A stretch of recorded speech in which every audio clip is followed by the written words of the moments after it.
For the first time in 2020, the Sportsplex at Matthews is our site. Welcome into USL Championship Soccer presented by Chick-fil-A. Alongside three-time Sun Conference Coach of the Year, Eric Dobransky, I'm Spencer Siegel. We've got a good one for you tonight. It's Charlotte taking on Charleston. Charlotte Independence, their first home game of the season, and it's two teams in two different groups. First, a look at Group H. Charleston, with their draw that they took over the week against Atlanta United 2, stay in the top two in the standings. And Eric, a big draw for them as they get ready for another road test. Massive. You're going to see the highlight of Sachero's goal here with Daly fighting off a couple defenders. Sachero coming in, scoring. Good time for your first professional goal to salvage 1 point and one major point, because Atlanta could have jumped them in the standings with 3 points. Yeah, only 3 added minutes of extra time in that second half, and that came in the fourth of those minutes. More on that later. Meanwhile, you take a look at Group F, and this is a very condensed group. As it stands right now, Birmingham looks like the best of the bunch, but remember, it's the top 2 teams in each group that advance to the playoffs. It is, and when we talk to head coach Mike Jeffries, there's still a lot of points out there to get. They've played the 2 games since the restart, so there is a lot of points there. North Carolina playing Memphis tonight as well, so there are points there to really make the jump in the standings.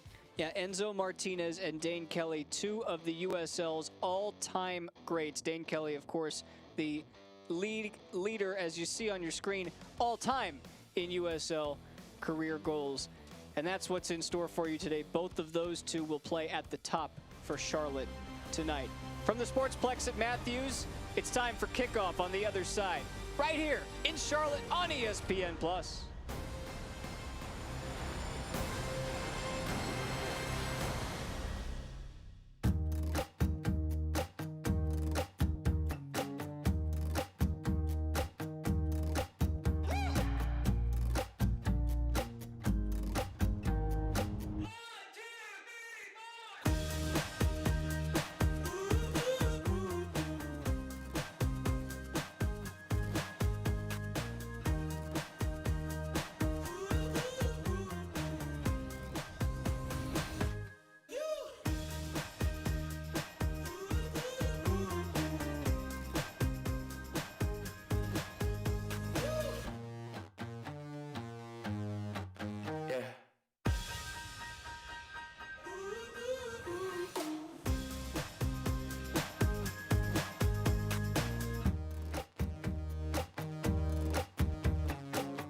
Hi, I'm Scott, and I love Chick-fil-A nuggets because the flavor is unparalleled. As soon as you bite into them, you're in a happy place. The seasoning is perfect. Hey, I'm Giovanni, and a little thing I love about Chick-fil-A nuggets is that they're perfectly breaded. There's just that right amount of crisp. I don't know what they're doing in the kitchen, but it's pure magic. What's the difference between good and great? Good tries to get it right every time. Great actually does. With Clip Notes, we save your haircut details so you always get exactly the look you want. Great Clips. It's gonna be great. What's the difference between good and great? Good is when your haircut costs less. Great is when it still meets high standards. At Great Clips, you'll always get the haircut you want for less. And with our easy online check-in app, you'll save time too. Great Clips. It's gonna be great. We're back at the Sportsplex at Matthews. Kickoff right here on ESPN+. And as we get you ready for kickoff, it's time to take a look at tonight's starting lineups presented by Adidas. First for Charlotte and Eric, it's Enzo Martinez and Dane Kelly, as we mentioned, up at the top in a 4-4-2. And Enzo Martinez scoring the lone goal against Birmingham Legion, created several opportunities, leads the team in chances with 8 created.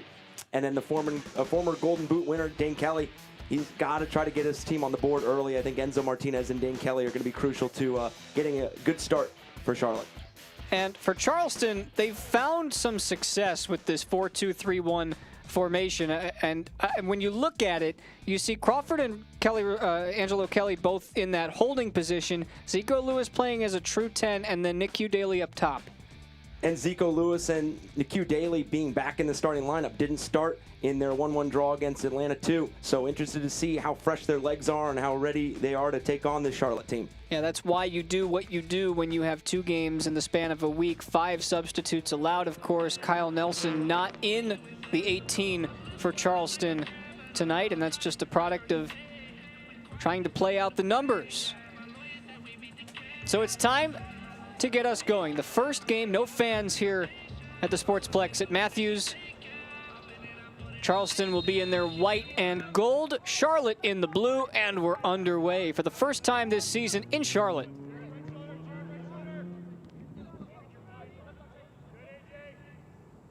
Enzo Martinez on the ball. Valentin Sabella has space in front of him.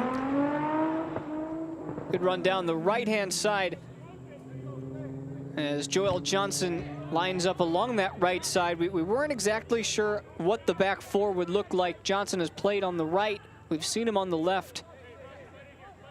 Fans, we want to thank Chick-fil-A and the area operators for presenting tonight's game and for their long-term support of the Independents.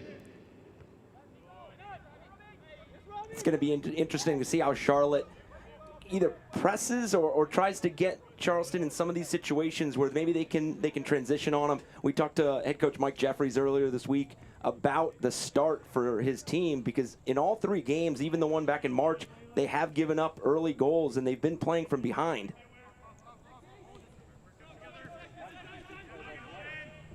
Charlotte starts on the ball early. Aaron Mond closed down by Romario Piggott.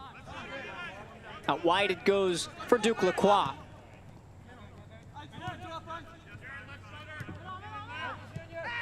Jake Arman playing in the middle. And that time, Great eyesight is a competitive Logan advantage. Gadula, who's playing AccuVision Eye Care wants to make on sure the your left-hand kids and side. family have that competitive edge. Visit AccuVisionEye.com to find one of over 20 locations in the Charlotte area. Martinez dropping back into a midfield role. This is Enzo Martinez. Beautiful speared ball out for Gebhard. Head coach Mike Jeffries for Charlotte. Head coach Michael Anhauser for Charleston. It's Mike and Mike here today. These opening exchanges are just going to be so important for Charlotte, just for the fact that this is game 3 for them since the restart. So can they get into a rhythm early and maybe create some opportunities? Martinez looking for space. Boy, he uses it so well. Wanted to find Kelly. Instead, it's Gebhard in the middle who's brought down. Still with Independence until it's brought out by Angelo Kelly. And stolen away by Marini.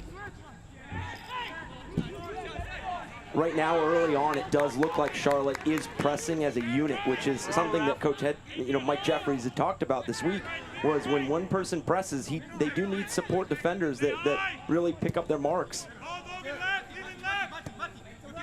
The next time you're hungry for more soccer after the match, stop by Duckworth's on the way home. With over 100 beers on tap and trying over to 70 slip it TVs in for and the Lacroix, city's best wings, and it there's falls no into the better place to hands stop by on the way home than of the Duckworth's. sure-handed Phil Brino.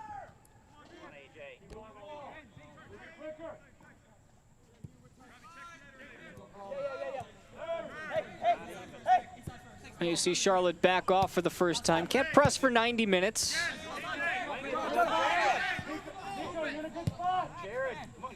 What's the key to breaking down this Charlotte defense if you're Charleston tonight?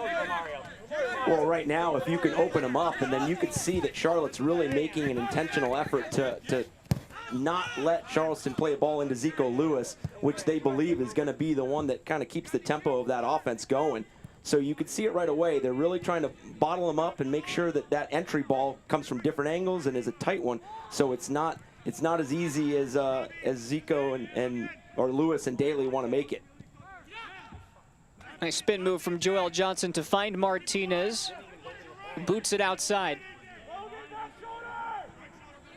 Back four of Charleston holding their line well. Johnson into the middle. Cut out by Van Schaik. And then a lovely ball out for Lewis. Zico Lewis looking for help. Get out of there, Angelo! Move off the second pass, Angelo! And I was going to add to that answer was to break them down in transition. Really find Zico Lewis and see if they can go at him after winning a ball in the defensive third. Robbie Crawford. Out wide, Patterson. Into the middle, Lewis is there. He cuts it across the face of goal. Nobody there to greet it. Booted out by Lacroix. And Leland Archer will reset from the top. This is a Charleston team that's gotten points from 3 of their first 5 games. 2 wins so far this year. And their 4th game in 6 now on the road. Coach Anhauser talked about playing on the road and how the protocols are so different that even though there are no fans, it does make it more stressful. As Crawford is fouled, and our first free kick opportunity, Junior Eto. Tonight's keys to the game presented by Harris Teeter Fuel Points. And we talked about it. Charlotte creating early chances and really converting on them. Dane Kelly had a great opportunity against Birmingham in the 2nd minute, 3rd minute. And then for Charleston being their 3rd game on the road, can they establish a rhythm? Can they establish possession?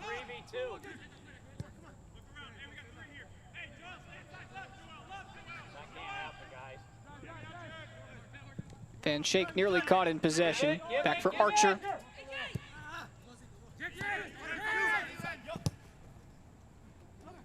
A wide Charleston offensive setup. Logan Gadula into the middle.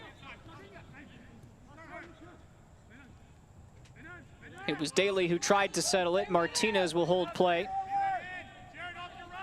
Boy, Enzo Martinez, he takes more touches and gets the ball clear than just about any other player that you'll see in this league.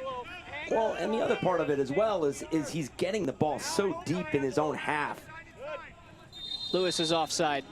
So you're receiving so deep and you're playing as the other forward. So now Dane Kelly's left all by himself, and Charleston's really got to leave 2 center backs or 2 defenders there to deal with Dane Kelly in regards to, having numbers in the attack. So I wonder as this game progresses, does Sabella find that late run once Martinez drops in and gets the ball? Does Sabella go and attack with Dane Kelly and really cause some problems for that Charleston back line?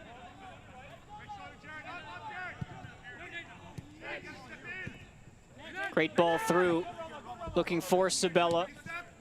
Gebhard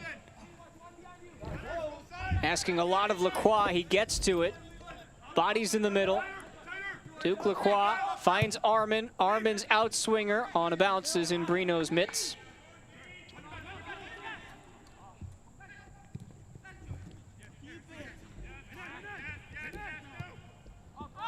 I already really like the start from Charlotte. It just looks like a good rhythm from both of them defensively and attacking wise. Good numbers. Eto. Now Kelly. Aaron, you got to drop if he's there. See Kelly working hard in the middle. Sabella taken down. Daly chases, met by Mon. And that runs to the byline out for a goal kick. Mike Jeffries talked about playing at home and how it's not an advantage, of course, in the sense of the crowd, but the traveling and how it takes its toll on you. Being at home and just being able to be in your regular routine, playing on a field that's in great shape, and of course being healthy. That takes us to tonight's injury report brought to you by Novant Health. Across the country, healthcare heroes are working every day on the front lines on the fight against COVID-19. Please join everyone at the Charlotte Independence and give us a 15-second round of applause for those healthcare heroes, and especially those at our long-term partners, Novant Health, is proud to be the official and a healthy healthcare side provider for of Charlotte. Independence, with access to locations throughout the area, as well as online scheduling and same-day appointments. And we go back to those home games you were just talking about. It's one of 3 now in a row. This a corner kick coming for Charlotte, the first of the game, presented by Chick-fil-A.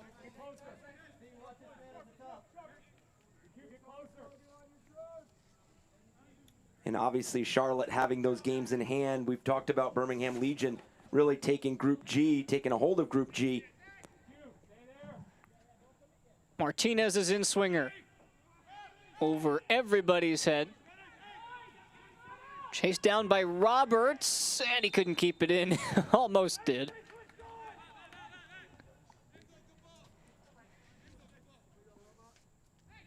Fans, since 1947, Select has been the leader in soccer ball quality and innovation. Select is the official ball supplier of the USL Championship and many of the elite leagues throughout Europe. For the latest Select products and special offers, please visit selectsportamerica.com.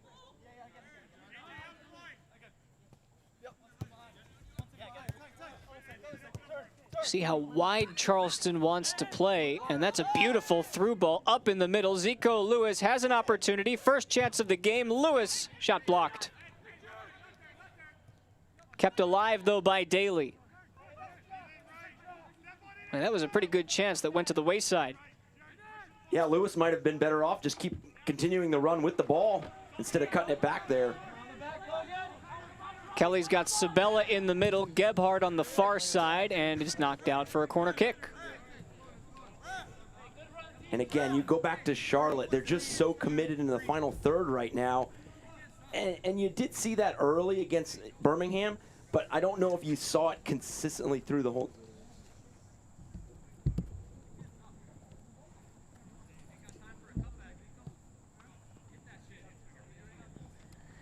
We put an emphasis, Mike Jeffries did, he put an emphasis on scoring early because it's something that Charlotte hasn't really done this season or last.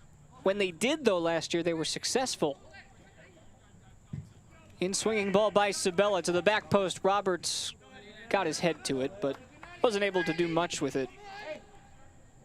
Last season, when scoring first, Charlotte won 9 games, and they took points in 20 games last year. 15 of those games that they took points from, they scored the first goal, including all 9 of their wins.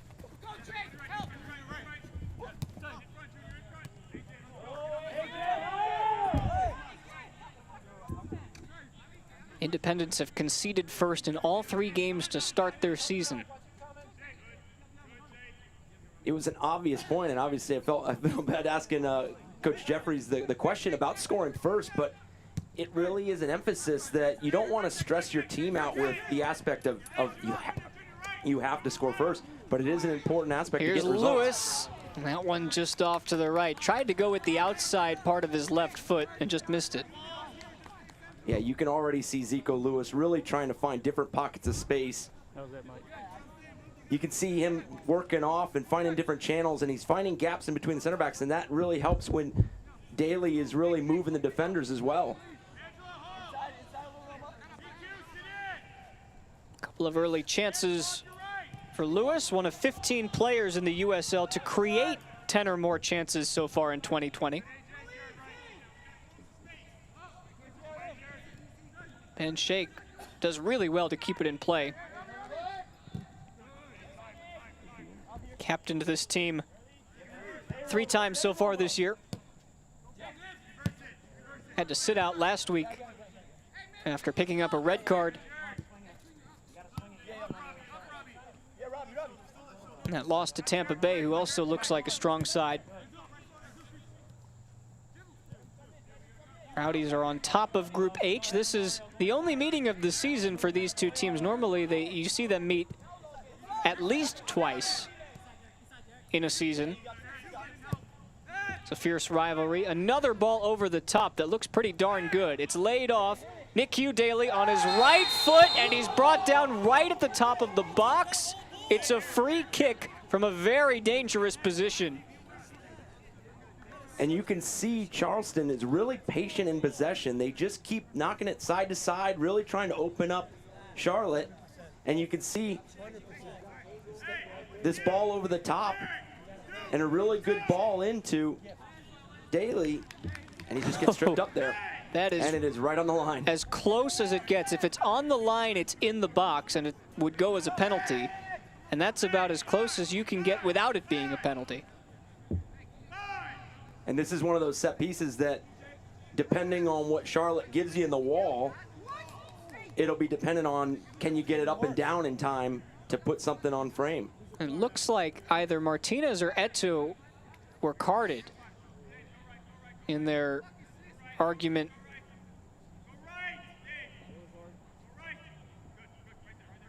Might be too close.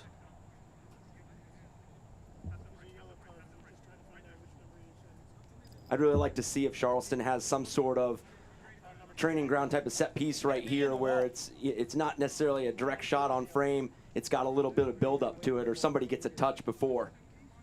Robbie Crawford and Zico Lewis are standing over the ball.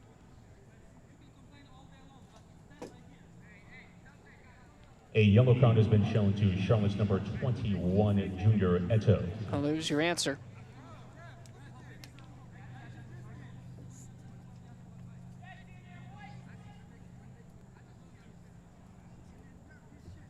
See how far back Sergei Demayanchuk, the referee, is telling the Charlotte players to stand 10 yards. Does open up the goal a little bit.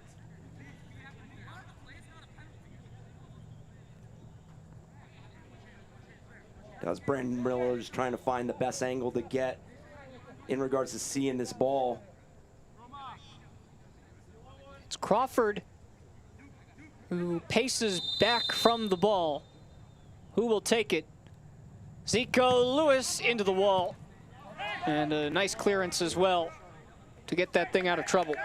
If you're looking for a great place in Uptown for guests to stay, Yeah, again, giving Zico Lewis an early opportunity is going to be something that the Battery want to continue to do. Hotel of the Charlotte Independence and takes care of all the business. I know he's disappointed with that Let them take. take great care of your guests too. You always want to make it at least test the goalkeeper, make him make a save. But we talked about it from that angle and that distance. It's tough to get it up and down. Certainly easier said than done. Drop down Romario Piggott. He'll have an effort on goal, and Miller, who couldn't put it into his grasp initially, collects it before any harm. First shot on target tonight. Martinez tries to slip it through, but it's cut out. Charleston now starting to assert themselves here in the last 5-10 minutes. They are. They're finding those like lines of pressure to break a little quicker. You know, we talked about they couldn't find Zico Lewis, but now they're really finding Daly up top, Piggott. They're really finding those opportunities, and look at that chance. Good take by Piggott. Bring it down really quick. Make Brandon Miller make a save. Charleston applying pressure and winning the ball back. Piggott to the middle. Daly for Crawford.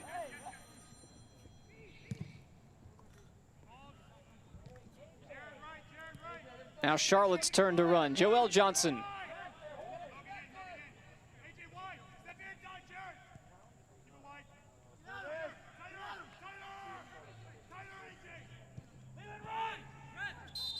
That one hit our referee, Demayanchuk. That should be a dropped ball for Charlotte. And going back to what you were talking about with the Charleston Battery, you can definitely see they've recognized something tactically that they can really start to expose, whether it's in transition or in possession, because you can see them with the back line. They're really doing a good job of keeping it side to side and then finding that ball over the top or finding that ball into space to Daly. So they're really getting a good mix of attacking, whether transition or possession. So can Charlotte now find a different tactical approach?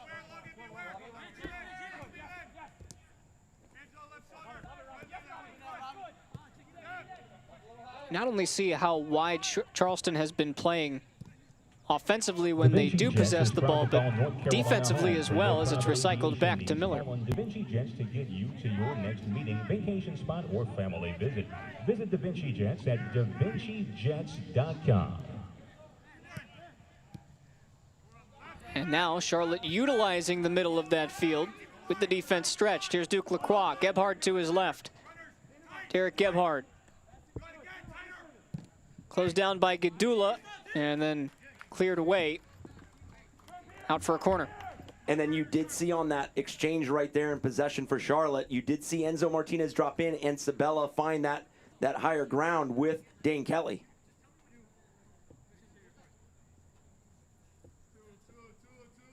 You're going to have to try to beat Charleston Battery with a late runner if you can, because Dane Kelly's always going to hold that high ground up the field. Now, can you find somebody working off of him coming in a little later? Third quarter of the game for Charlotte. Martinez curls it in, punched away, and cleared with an opportunity to run. Nick Daly trying to run inside on Lacroix, who plays it well defensively, and then Johnson intercepts.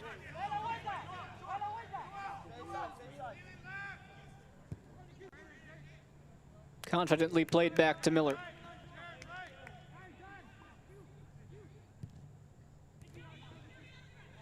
Mike Jeffries talked about how this is always a big game when Charlotte and Charleston meet.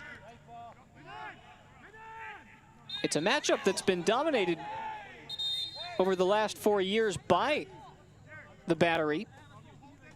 Charlotte 0-6-4 in their last 10 meetings against Charleston.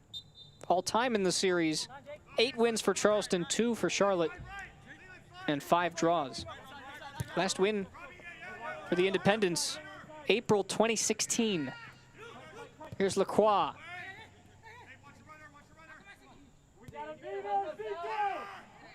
Kelly turning, firing, deflected. Martinez from way out there, and that was always rising.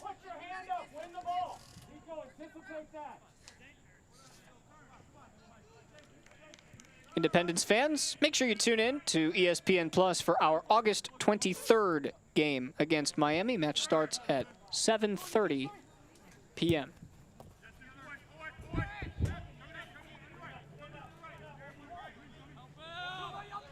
Brought down by Piggott. Out wide, Gadula. Now Crawford gets his cross in and cleared by Johnson, out just for a corner. I've been impressed with Charlotte's defending in transition. They seem to have really good support. In possession, they seem to get a little turned around with some of the runs by Daly and Lewis. So you hope that obviously that can kind of get fixed as this game goes on.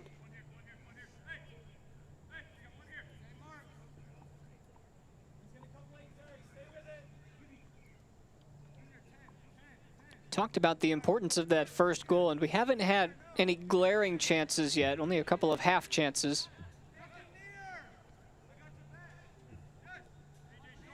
This another corner as Crawford gets it in. It's headed clear by Martinez.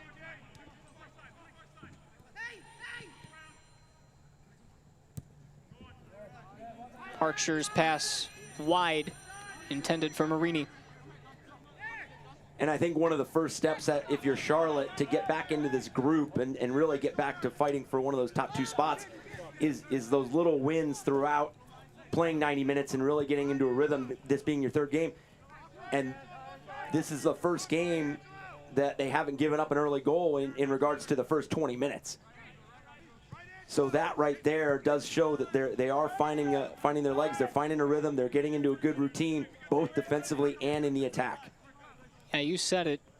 Week 1 game, which was a win for Charlotte. They did allow a 19th minute own goal by Jack Maher. And then in their first game since the restart at Memphis, they allowed the early goal and had to wait until the 51st minute to get their equalizer. Beautiful back flick as Marini tries to get it in. That was nifty footwork by Logan Gadula.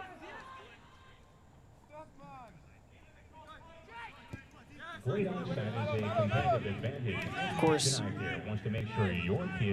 the game against Birmingham on Wednesday is something I think most of the players and coaches for the Independents are just willing to forget. 4-1 loss The 2 early goals, one in the 5th minute, one in the 11th. Bruno Lapa got a goal as well. Kelly, Marini.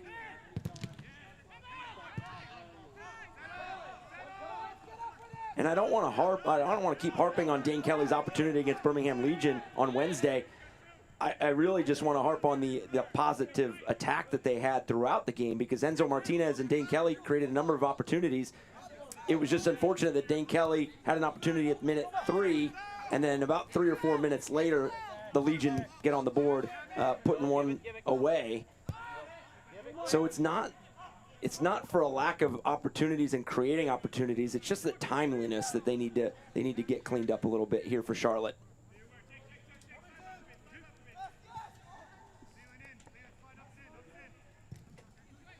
"25 minutes in, still waiting for our first breakthrough opportunity, let alone goal.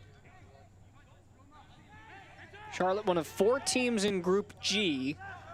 2 of those teams played earlier today, North Carolina and Memphis. As it stood going into today's games, Birmingham at the top of the table with 10 points, and then Memphis with 5, North Carolina and Charlotte both with 4. Top 2 teams after 16 games will get to the playoffs. Gadula for Charleston. To the byline. Cleared out for a corner by Mond. So North Carolina's 1-0 win over Memphis now gives them 7 points, and for the time being vaults them in to second place. But keep in mind, both, again, heading into today, North Carolina and Charlotte had played 2 fewer games than Birmingham and Memphis.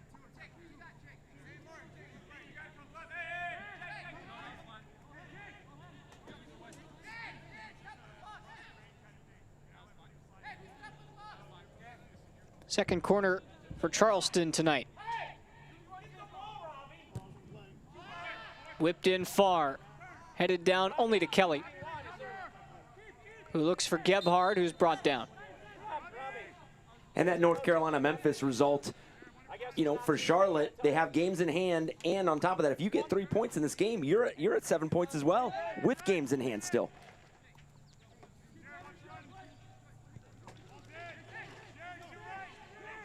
So as much as you might want to, you know, look back at that 4-1 loss against Birmingham, if you can start stringing some results, and with Charlotte having 3 straight home games, they've got plenty of points to get.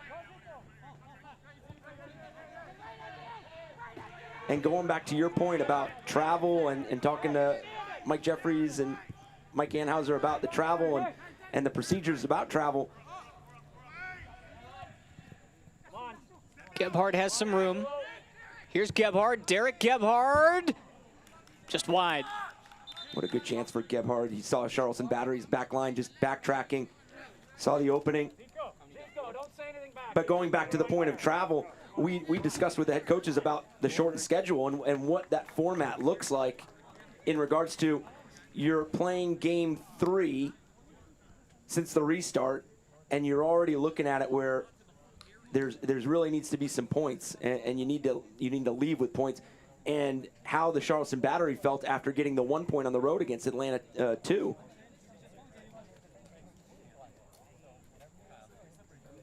Takes us to our hydration break for the first half. Not too many opportunities in this one so far, but as we take a look where both teams stand this season, gives you an idea. Start with Charleston, and we talked about it prior to the game. That result against Atlanta United 2 was so massive for Charleston because they were down and out. The game was over. We were in the 4th minute of 3 minutes of stoppage time, and they get the equalizing goal that keeps them in that second position above Atlanta, whereas otherwise it would have been flip-flopped. Yeah, and that 1 point makes it really is almost 3 points, because Atlanta United 2 would have jumped you in the standings. And as good as Miami FC looked last night, Tampa Bay went to Miami and took care of business and got the 3 points. Yeah, and again, look, you see how clustered it is and how much time there is. And the live version of this shows North Carolina now at 7 and Memphis at 5. So when you factor that in, what it tells you is that everybody in this group is starting to pick up points. And like you said, Eric, that's when you need to start doing it yourself if you're Charlotte. And I think both groups have clear-cut favorites right now in regards to this group has Birmingham Legion that have started to grab points, and then with Tampa Bay Rowdies being a clear 7 points ahead at 14 points total. You know, again, you do really need to start collecting points in this new format.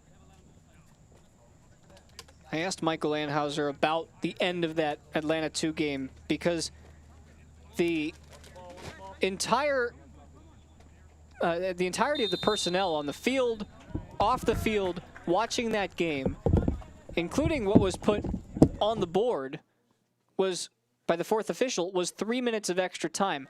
We were at 94:02, more or less, and Charleston was making their run to try and get their equalizing goal, which they did. And all he could say was, yeah, we were told 3 or more minutes. And Atlanta was wasting time. I don't know exactly what happened. Luckily, they gave us some extra time, and the momentum of that goal is huge. Simply put, right? Yeah, and obviously there's a difference between getting the extra time and actually making the most of it. So you give the Battery, you know, Daly and Sacchero the opportunity to tie it up. Mauro Sacchero not in the 11 today.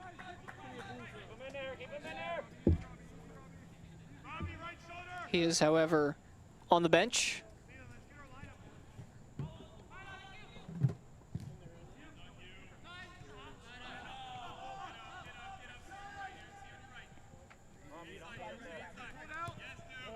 Archer looking for a slot inside. Well done. Lewis pops it up. And Roberts sends it back to his keeper. Independence fans, if you're looking for a place for your kids to play soccer, the Charlotte Independence Soccer Club has entry-level rec programs all the way to nationally competitive programs. Visit independencesoccer.club for all the information.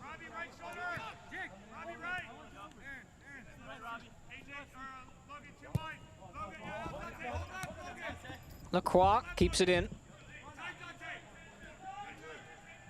Taking on Marini. To the byline he goes. Lacroix, there's an opportunity. It was deflected and then cleared. Go ahead, Robbie. Robbie. Come on. And some miscommunication, and it's turned right back over. Johnson thought there was somebody out there. It was only the assistant referee. And you can see here in the first half that Charlotte feels very comfortable attacking down their left side, the Battery right side, with Lacroix and Gebhardt. So if you're Mike Jeffries, what do you say during that hydration break?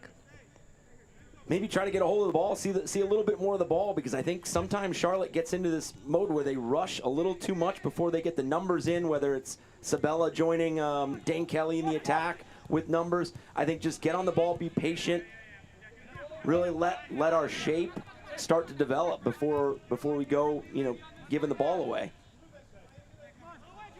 Again, that shape was listed as a 4-4-2 coming into the game, but it looks like it's taking on a little bit more of a 3 at the top sort of look. Yeah, with those wide runners getting in a little delayed. I mean, it's gonna be interesting to see what both coaches decide to do at halftime, really, because again, I really like what Charleston Battery have done, making the field big, you know, using each touch line, and then picking those spots to find Lewis and Daly. Further along we get into this one, the more important that first goal does become. Brought down by Lewis. And turned over to Martinez. This could be dangerous. Enzo Martinez. One back. Sabella. He's brought down by Archer, but well, look at those two going at it. No foul. Sabella goes down rather easily. Marini. Just too much with intention to find Lewis over the top. You're absolutely right about the first goal, because I think with Charlotte, you have a team that's playing their first home game in 294 days. And that energy and that passion to really take care of, 3 points at home is going to be important to them.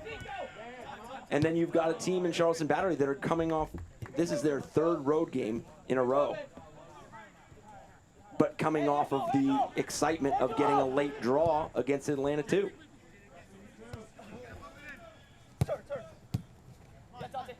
Two teams trying to better themselves from last year. Of course, Charlotte with what you could consider, I don't even think it's an argument, their worst season as a franchise. 9 wins was a franchise low. 14 losses was a franchise high. Finished 13th in the East. Here's Armin. Gebhardt out wide. He'll go that way. Excellent defense by Charleston. Robbie Crawford and Dante Marini hounding. I don't know either. Now Marini will work his way up the right side. We talked about being patient, but that was too many touches on the ball. It's a fine line, right? You have to somehow find your way in the middle. It is, especially when, like we were just talking about, you're waiting for 2 outside runners, whether it's Lacroix or Gebhardt, to get in, and then Sabella getting in. So it is just going to take a little bit more of a build-up. So really reading those cues and reading those moments and recognizing those moments that this is when you can get into the attack.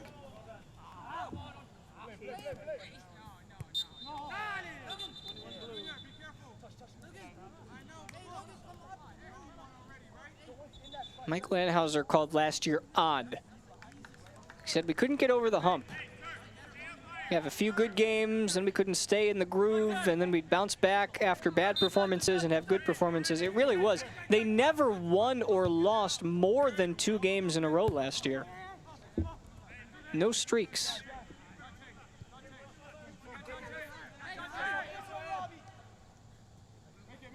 But right now, with how the group stands with Charleston Battery, they've got to like their chances if they can get 3 points tonight. Again, with Miami FC struggling in their 2nd game in a row, giving up 7 games in two games since the 7 goals in 2 games since the restart. They're sitting at the bottom of Group H. Atlanta 2, you've already beaten. You just drew them on Wednesday. You have them again soon. See the ball. Good. Come on, the cue. Toes, toes, toes. Consistently inconsistent last year would probably be how you describe it. They did start the season well, though. 4 wins in their first 9 games, only 1 loss, 16 points.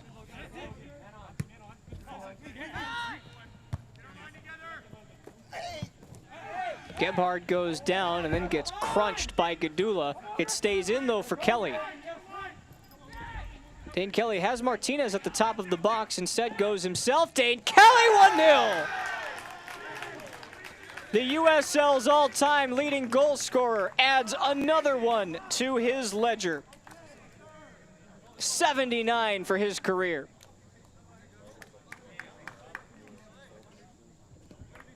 Such incredible work by Dane Kelly here, and I was literally just going to talk about the width that Charlotte's getting on that left side, but also getting the layers and the runs in the box. But Dane Kelly said, go ahead, I'm going to go ahead and take it myself. That is vintage Dane Kelly. And he's only 29 years old, and that's what he does. He scores goals and then a statement made.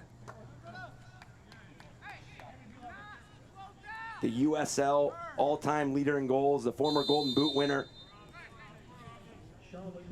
Really showed his class in that goal right there.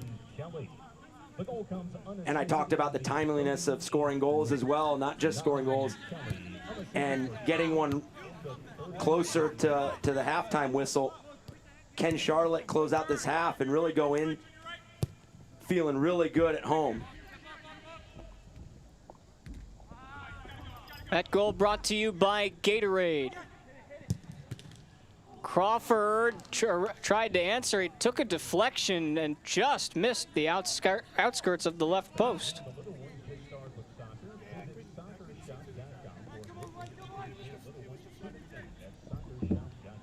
Almost a quick response here by the Charleston battery. Good attempt, took a deflection, almost snuck into that right side of Brandon Miller. So there you go. Charlotte scores first. Independence now have a task that includes maintaining their lead. Can they do that?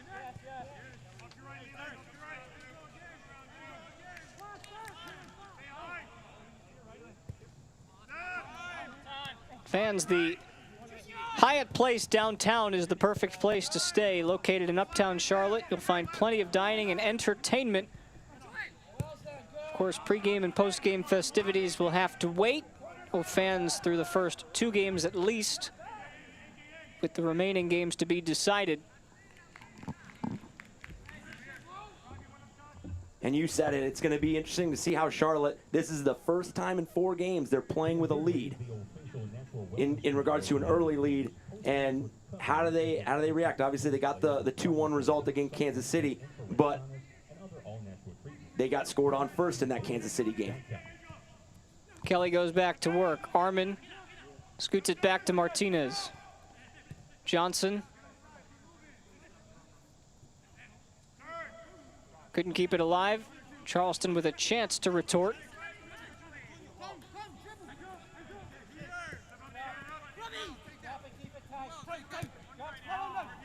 A lot of space given in the midfield. Gadula can't get to it. Finally does. It falls into the middle. One touch, chipped on. Zico Lewis.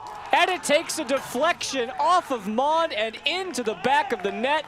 Just like that. Not 5 minutes later, we're square at 1. And it's got to be disappointing for Charlotte. And you can see Enzo Martinez's reaction a little bit. Not being able to hold this 1-0 lead going into halftime. And that space right at the top of the 18 is space that Birmingham Legion really took advantage of against Charlotte, whether it was on top of the box and allowing Charlotte to drop their line, or just like that, on top of the box, Charlotte's line steps, and then Zico Lewis gets a very fortunate bounce off a Charlotte defender, and very, unlucky from the Charlotte side of it, but that is the space that the Legion really exposed and really took advantage of in that Wednesday night matchup.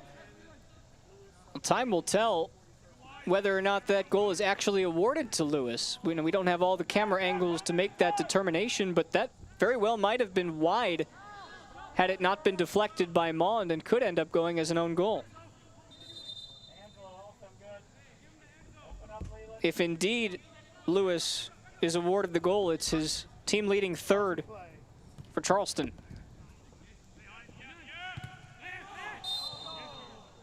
Handball that time.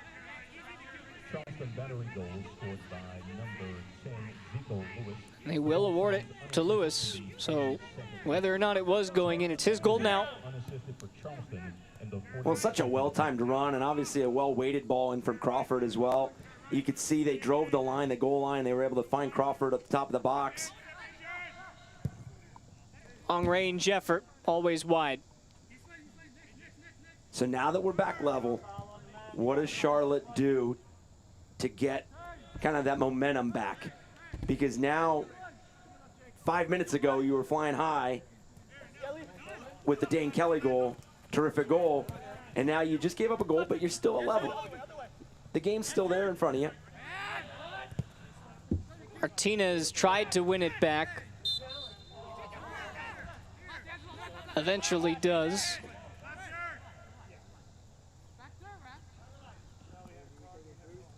Now you wonder who's got the momentum going into halftime.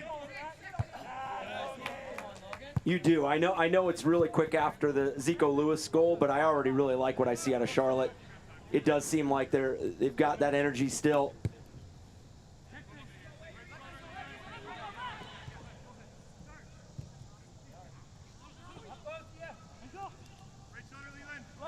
Now looking at our official statistics page, an own goal has indeed been awarded. You want to call it awarded. Not much of an award, but if that's the case, goal will be taken away from Lewis. And that'll unfortunately be Charlotte's second own goal of the season. Still time here in this first half to shift the storyline. We're expecting 2 minutes of stoppage time. Enzo Martinez tries to slip it in. Valentin Sabella, saved by Brino. And I like where they're getting Enzo. I mean, how many times and how many touches Enzo Martinez is getting, but he's just getting the ball extremely deep. One right back, deflected off of Van Schaik. Armin keeps it.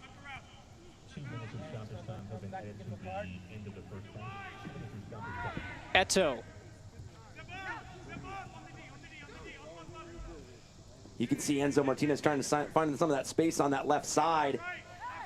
You just want to see him get it a little deeper so he can play make in the final third. Armin sends it wide. Sabella's cross in. Out for a goal kick.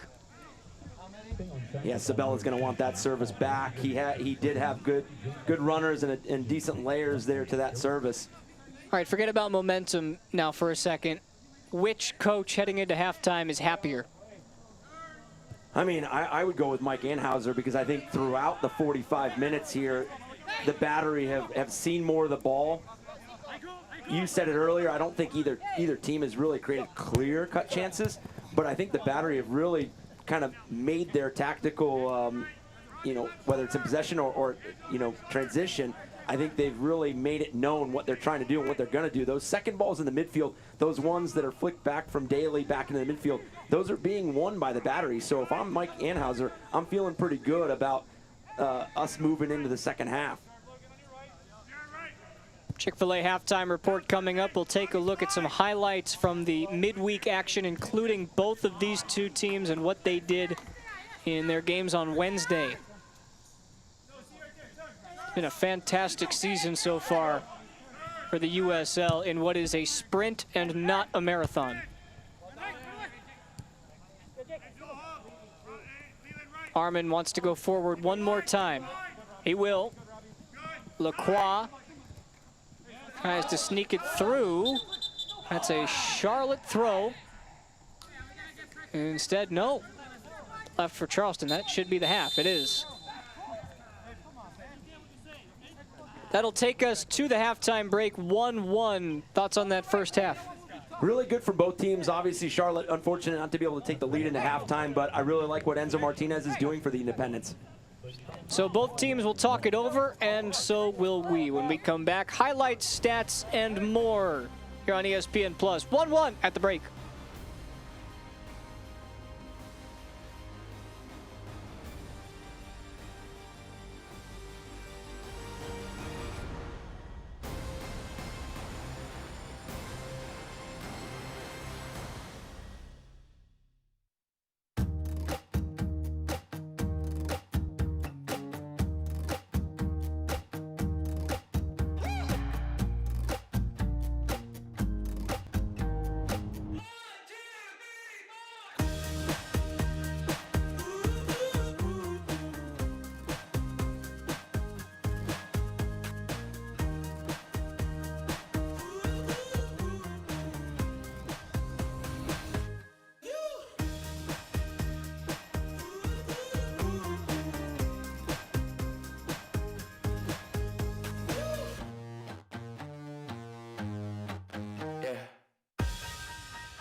What's the difference between good and great? Good tries to get it right every time. Great actually does. With Clip Notes, we save your haircut details so you always get exactly the look you want. Great clips. It's gonna be great. What's the difference between good and great? Good is when your haircut costs less. Great is when it still meets high standards. At Great Clips, you'll always get the haircut you want for less. And with our easy online check-in app, you'll save time too. Great Clips. It's gonna be great. No matter where this summer takes you, you'll save on quality fuel getting there with 2 times the fuel points from Harris Teeter. Right now through September 1st, for every $1 you spend with your VIC card, you get 2 fuel points. Plus, for every qualified prescription or vaccine you get at our pharmacy, you get 100 fuel points. That's 2 times the fuel points. Save up to $1 per gallon on quality fuel at Harris Teeter fuel centers or participating BP stations all summer long with Harris Teeter fuel points. Halftime at the Sportsplex at Matthews, presented by Chick-fil-A and the Charlotte area operators. Time to take a look at what happened around the rest of the USL midweek. We've got games midweek, we've got games during the weekend, and the first win for Philly Union 2. And Eric, it started with a goal 18 seconds into the game by Patrick Bowie. Well, what a start by interim head coach Marlon LeBlanc. 19 seconds in, Bowie gets a turnover and a goal. And then Sharif J comes back. This is to make it 2-1 New York. Good response by New York Red Bulls. They got right back into the game, got a rhythm, and then Sharif J got the equalizer. Ultimately, though, the winner 3-2 Union 2. Jack Jasinski and that team, who averaged 17 and a half years of age in their starting 11, get their first win of the season. Red Bulls still 3 points back of second place. Mackie Jope for Atlanta United 2. This is a game that Charleston fans who obviously watched this and thought this is not going our way, and then late in the game, really late, this is what we've been talking about, the goal for Mauro Cicero. Way to push until the final seconds. I mean, really, Daly wins that ball, and Cicero puts it in the back of the net. And that keeps Charleston in second place in the group. Meanwhile, Charlotte fans look away. This is first. Yeah, it's Nico Brett. We know what he can do. This ended up being a 4-1 Birmingham win. They are flying in the group. 3 wins in their first 5. That's Bruno Lapa. And a disappointment performance from Charlotte Independence. Got a late goal from Enzo Martinez, but really didn't get into a rhythm early. Well, how about SKC2, Sporting Kansas City? They have been getting upset wins left and right. They almost had one in St. Louis. This is Wilson Harris setting up Enoch Mushagalaga on the rebound. They take the 1-0 lead, and they almost got a second. Such a good start, and really, all the way through, this really would have provided them the cushion to finish off the game. 96th minute, though, Fanuel Kavita off the redirect from the keeper who came up for the corner, and it's 1-1. That's how it finishes. We've got a great battle brewing in Group E. Much just like the Charleston Battery game, really fighting to the last minute, getting that vital point. Yeah, you got Lou City, Indy 11 in that group. That's going to be fun down the stretch. Meanwhile, this is last night, and it was Miami FC, Tampa Bay Rowdies, Sebastian Guenzati with a goal to make it 1-0, and Miami just struggling. This is really the only great opportunity from Harrison Heath. 7 goals in 2 games since the restart. It has been a struggle for Miami FC. Tampa Bay Rowdies just keep rolling, undefeated. A lot of people are questioning whether, how good they are at the top of that group, but last night, just a professional win. Yeah, those 7 goals allowed, not what you want to see. You want to see them on the board. They're still looking for their first win. We'll be back halftime here in Charlotte.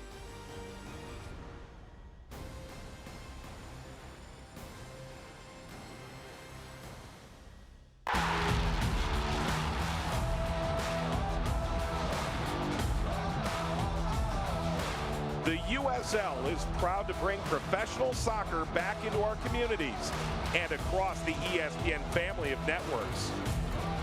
Follow your local club and don't miss these exciting matches coming up on ESPN2 or ESPN Deportes.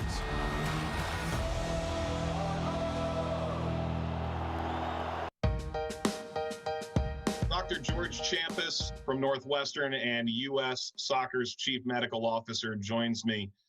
Coach, try and describe, as soccer has returned around the country over the past month, the work that you and the doctors at U.S. Soccer and in association with the USL Championship, the work you've put in to make sure everybody remains safe for athletes, staff, referees, and in some cases, fans.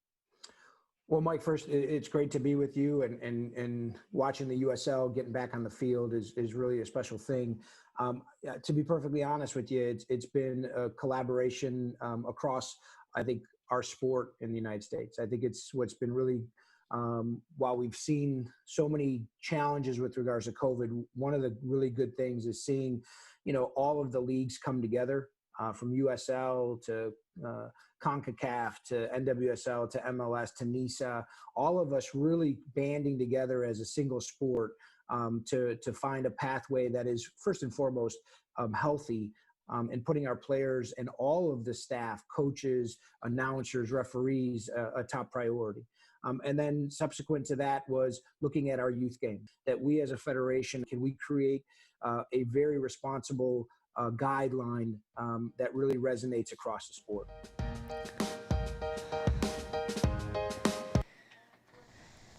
During this time in our community, we'd like to thank the frontline workers at Harris Teeter for keeping our family and team fed.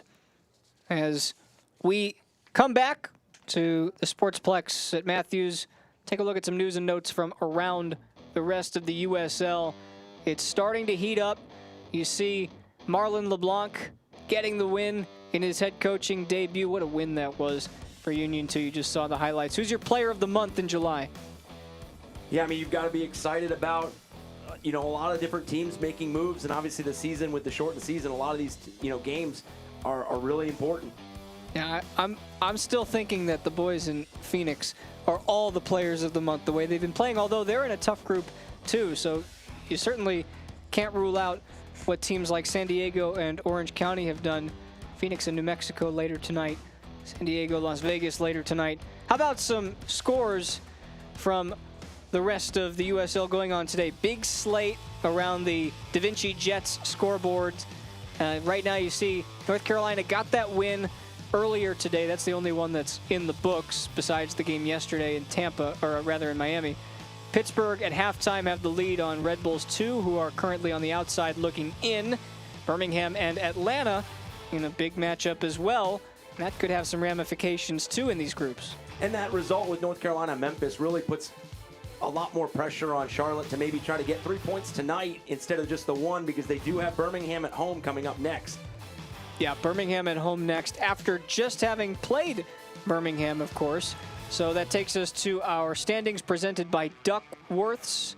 And with Charleston, we know where they stand. We know that it is going to be a battle with Atlanta all year, which makes that 1 point that they picked up that much bigger. And they have another head-to-head with Atlanta, too, coming up as well. So if they can maybe get points here on the road again, they have Atlanta at home, and you can really make a sustainable run at that second position, because it does seem like the Tampa Bay Rowdies are running away with it a little bit. Yeah, and on the other side, in Group F, you see how close it is with North Carolina getting 3 points, give them 7, put them in second place right now. Charlotte needing points. It's just as simple as that. It is, and 1 point gets them tied with Memphis in third, with games to play against those teams, and then a win gets you 3 points, and then you're tied for second against North Carolina. All right, well, the second half will certainly give us a lot of that in terms of clarity on how we go moving forward with these two teams square at one. Highlights, stats, and the kickoff when we return.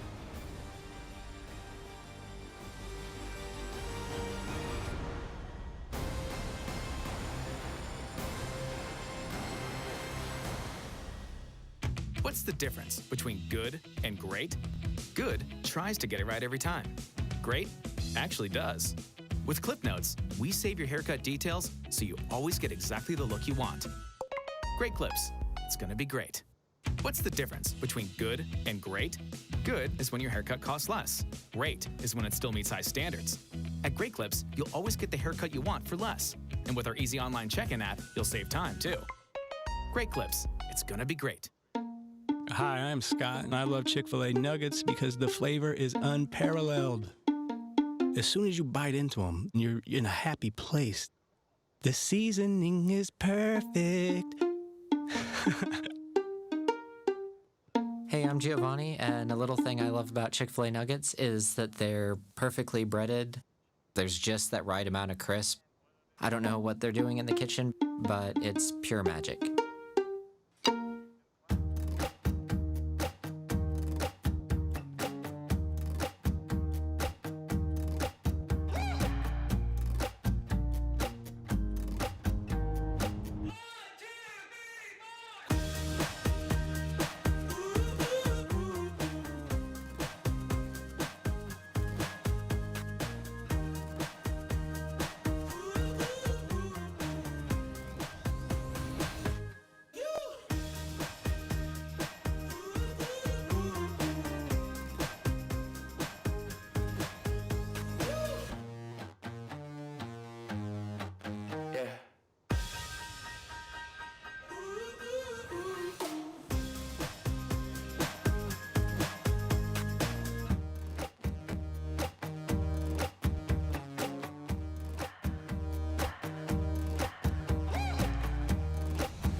It is halftime as the two sides are ready to get back to second half action very shortly. Before we can do that, Eric, let's take a look at our first half highlights.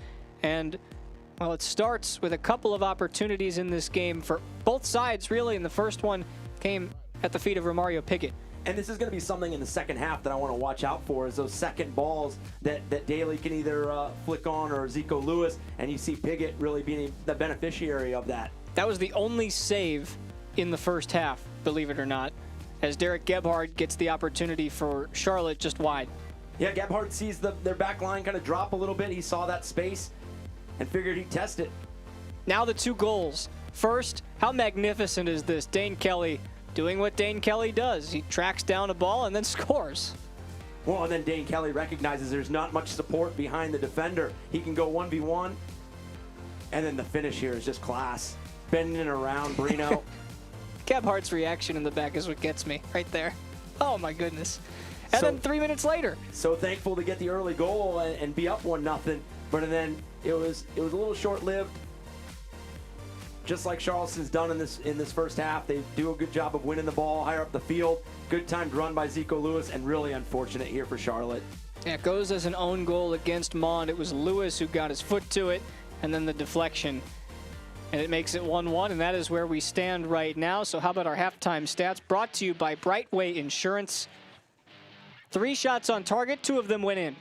Possession 50-50. Yeah, I'm actually a little surprised by that number, the 50-50, because I definitely thought Charleston had the possession. I definitely think they were more patient. They allowed numbers to get into that half of Charlotte. I just think Charlotte just needs to see a little bit more of the ball in possession.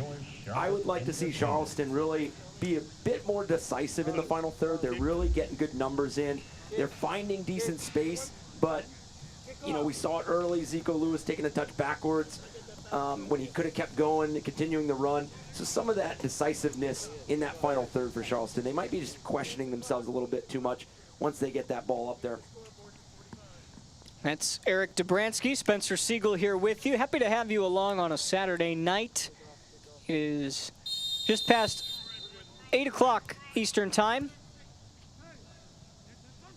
Temperature now starting to go down with the sun starting to go down, which is always a positive.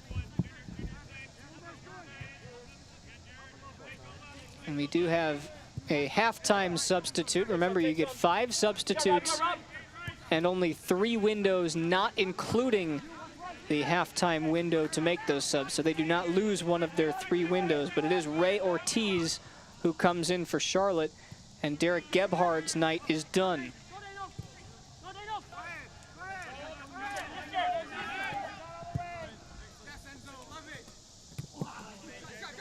Kept in by A.J. Patterson, who has space. This is A.J. Patterson, and it's batted away. Kept alive by Kelly. And the cross-field effort just a bit wide, but tracked down by Archer. Just wondering, as this second half continues, Enzo Martinez is covering so much ground, both defensively and the attacking side. Does the midfield start to get a little spread as the second half wears on, and is Charleston able to expose it? Into the middle it goes, and it's flicked away by Mon, out for a Chick-fil-A corner.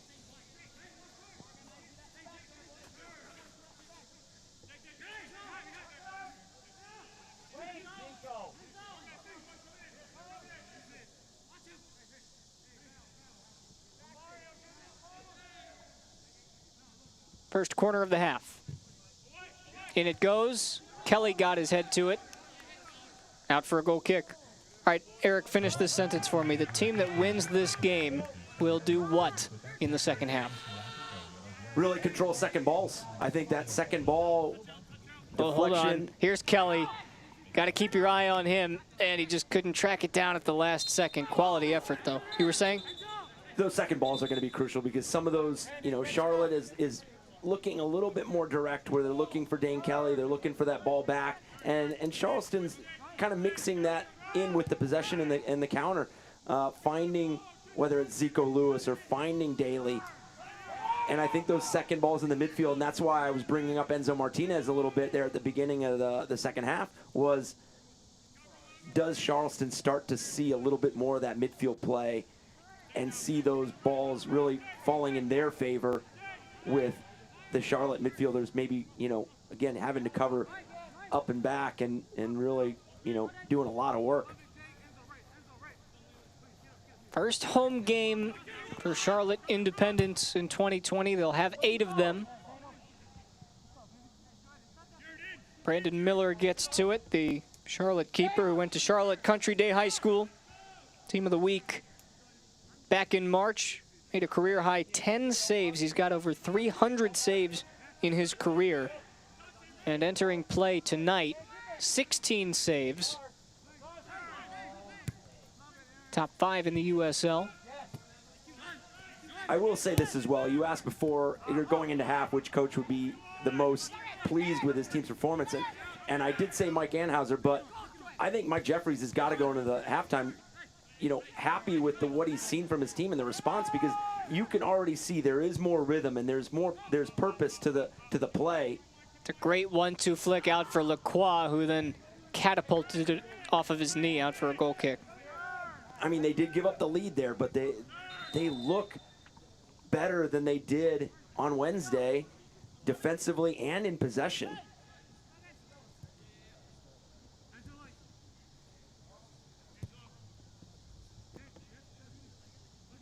You can see their shape develop. The purpose is just so much more obvious here in the third game back from the restart. Martinez wins it back. Oh, and he made a beautiful run down the middle. Here comes Enzo Martinez. Just couldn't get his foot to it. Was closed down by a pair of defenders. Archer got in there as well, and he knows that's an opportunity gone by. And we talk about the class of Dane Kelly's goal, but Enzo Martinez, he has been all over the pitch tonight. And winning that ball and then going forward, you just wish for the effort that it would have ended up with a little bit better of a chance. But really impressed with Enzo Martinez and his performance tonight. 9 assists last year for Martinez, 7 goals, which was second best on the squad. Brother Alex no longer on the roster. Mario Piggott slips it in. Here comes Lewis. Zico Lewis saved by Miller. Big save. Timely save. Very well done by Brandon Miller. Looked like a little bit of confusion out of the back with Charlotte, and Brandon Miller does a tremendous job keeping his team level. Marini finds Lewis. He's got options. Now Piggott. Romario Piggott out wide. It doesn't look like the ball was over. It didn't have much shape to it. I think the pace just kind of confused that back line. And then looking, the fantastic chance, and obviously the fantastic save, Zico Lewis. He is really reading space well, because even on the own goal in the first half, Zico Lewis, that ball in behind. Tried to stab it home, didn't really get a pendulum swing on the ball in that case. So he wasn't able to get as much mustard behind it. Yeah, it did seem a little rushed. And just like the Enzo Martinez opportunity a few minutes ago, it did seem just the awareness of knowing maybe you could take another touch to set yourself up, or at least get a cleaner strike on it.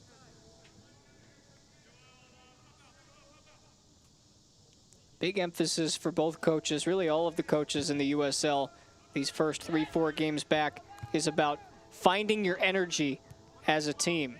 Not just getting back to full fitness and full health, but those short bursts, especially in the second half, to make the necessary runs. Michael Anhauser really stressed that. He said after Atlanta got their goal on Wednesday, they found their energy.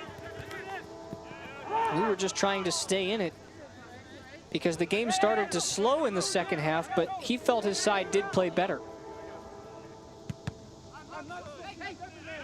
Marini. Looking for Daly. Knocked away by Mon, corner kick.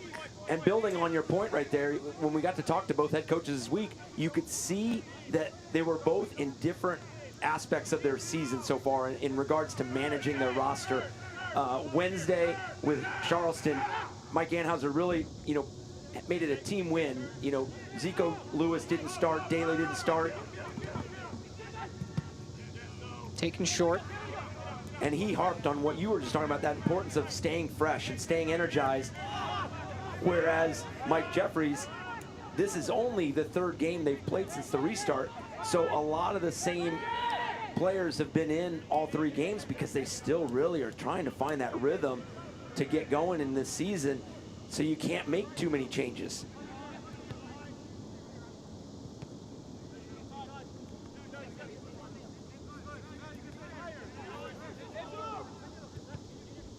Kelly. Now Eto slips it in. Here's Dane Kelly coming the other way. Somehow found Sabella. Can he get to it? Yes, but it's deflected into Brino's hands.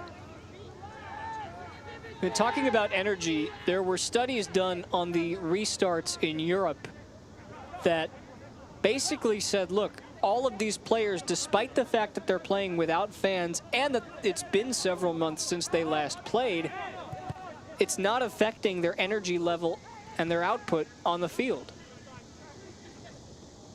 There were other things that were affected without fans, but not the intensity of the play. Here's Marini going on Johnson. Marini to the byline, cuts it in, cut out by Roberts.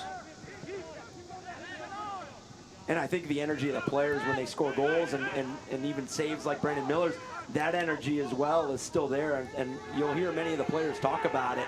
Even though fans aren't in the stands, these games, there's a lot to them. There's a lot of passion. Player went down behind the play. We play on. It's Martinez off a deflection. And now Sergei Domayanchuk will have a look at Logan Gadula, who is still in some pain. He appeared hobbled as the play went on. You hope Gadula's okay. It's been part of a Charleston back line that has been tremendous since the restart. And you talk about the energy, and we've talked about the game situation. Charleston playing 2 more games, this being their 5th since the restart, this their 6th overall, and Charlotte, this being their 3rd since the restart, their 4th overall. Even though it only seems like Charleston's got 2 games up, those are massive 90 minutes that, 180 minutes total that you've gotten to see and develop your team and develop that rapport and that rhythm. And then we had those questions about the substitutions as well with both head coaches, the rule with the 5 substitutions. There's so many aspects, the hydration break, the travel, there's so many aspects that these teams and head coaches and players have really had to adjust to.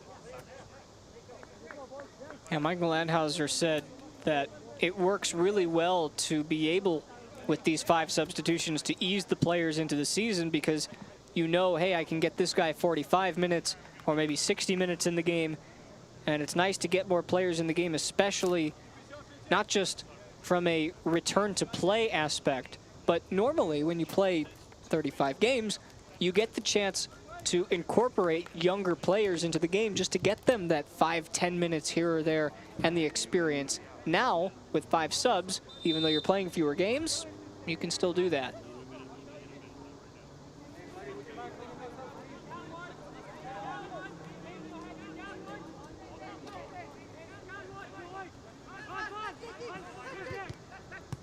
Restarting play. Just over a half an hour remains. Down the right flank, it's Piggott. Saw the run of Crawford. Nifty footwork to get it to him.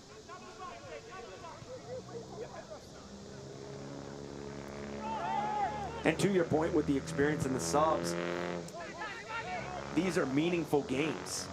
Patterson cuts inside. In a 34-game season, you have those moments where maybe you drop a point, you drop 3 points. But in a season where you've got 13 weeks, 16 games, every game, every minute, and that's why you talk to Mike Anhauser and his crew, that 1 point really mattered. Hold on. You can't take 2 subs. Hold on. Hold on now, Mike Anhauser. He's upset about something, and I think it was the fact that he wanted to get 2 subs into the game because you only get those 3 windows to do that. Jay Bolt was planning to come in for A.J. Patterson. And Jay Bolt being a player that really had an impact on their last game as well. So it'll be exciting to see him on. Wow, and it appears that although the sub was initially supposed to be made, it'll take an extra second to get Renico Clark ready so that they can use one of those 3 windows. And I'm assuming they'll get Gadula off for Clark here, just depending on how he's feeling now. You're beginning to feel the intensity of what this game means for both sides, both trying to find and establish some consistency in their 2020 season. So it's Bolt for Patterson, and then Renico Clark will come in for a second defensive change. He'll spell Leland Archer.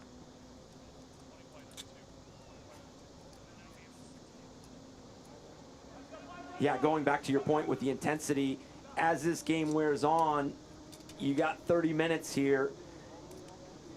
You know, how does everybody look at it in regards to getting 3 points? Is Charleston going to chase the 3 points, or are they going to be okay with the draw and leaving here with 1? Or is Charlotte, you know, really going to open up and know that, hey, 3 points gets us tied with North Carolina in the second spot in our group? Smoothie King substitutions. Clark, the Jamaican, Bolt from Jacksonville. Set piece chance for Charlotte.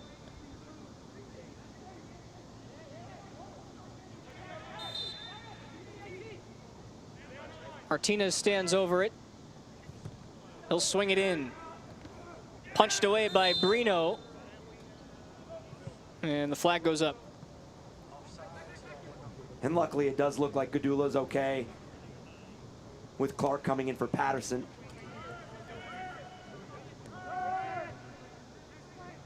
You've got great deals on fan gear right now at charlotteindependence.com. Jerseys, hats, t-shirts, scarves, you know, for the winter. We've got everything on sale right now, 30% off, and you can also pre-order your own washable Independence face mask.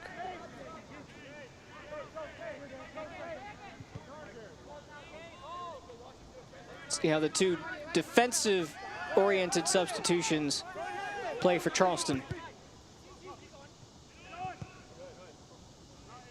Trying to play through the lines. Lewis to the feet of Daly, who gets it on target, but easy for Miller. I really do think this next 10 to 15 minutes is going to be crucial for both teams during this game. You can see Charlotte really trying to pick out their opportunities, and Charleston just getting the 2 subs on right here. They're obviously trying to make some changes. So really, who can grab the tempo and who can grab the momentum will be important to see. Great run by Johnson after a great piece of control. Into the box it goes, just past the outstretched boot of Kelly. Arman keeps it alive. And then gives it away. Lewis does the same, though. Game is wide open right now.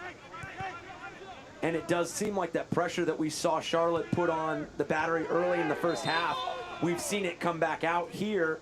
They didn't start out the second half with a lot of high pressure and really picking out those moments to to press them.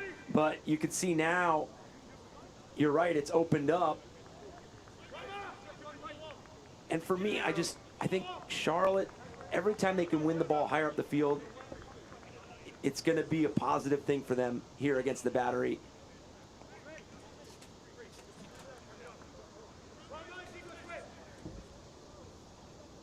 This one looks to be just out of Enzo Martinez's range.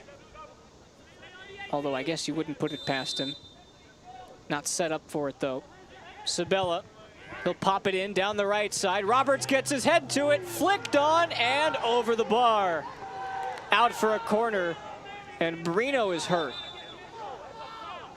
A collision right at the goal line between Brino and Kelly, and it was Kelly who, had he gotten a boot to it, probably would have made it 2-1. Good ball in from Enzo Martinez. Good late run. Looks like Kelly was the trail runner. Bolt cleared it and then nearly got stopped. Looks like Mond was the one that came running in. If he would have just gotten a simple touch on it, it would be back in the back of the net. Unfortunately, little collision. You got to hope that everybody's okay in that.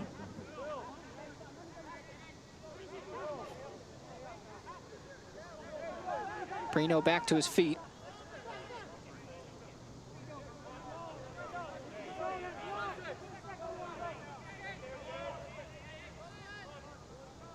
Fans, make sure you tune into the next home matchup on August 18th against Birmingham. That match will be presented by our friends at Smoothie King.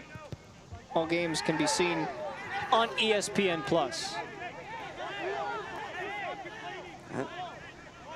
I think that's one thing that I didn't see a lot in the first half, and I do want to see is Sabella getting on the ball a little bit. When he came on in that Birmingham game, now the game was well out of hand at that point. I think it was 4-0. He really went at Birmingham 1 versus 1. I think as soon as he got on, I think he created a set piece right outside the 18-yard box. He just hasn't created any of those moments that he has been able to look at a defender 1 versus 1. He has a lot of back to goal.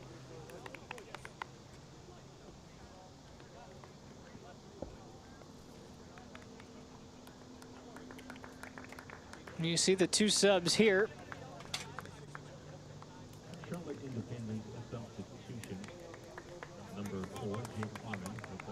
So Nikiu Daly is done for the night. Guido Vadala will come in.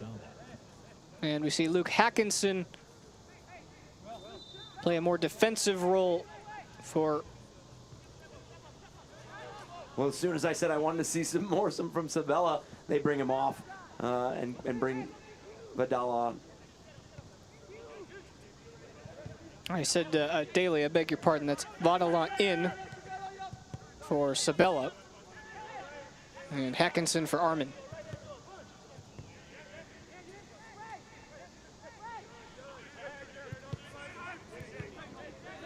Cut out by Bolt. Out wide for Marini, who sends Daly on a run. Roberts handles it. Charleston applying pressure. Well worked. Ortiz has not seen much action since checking into the game.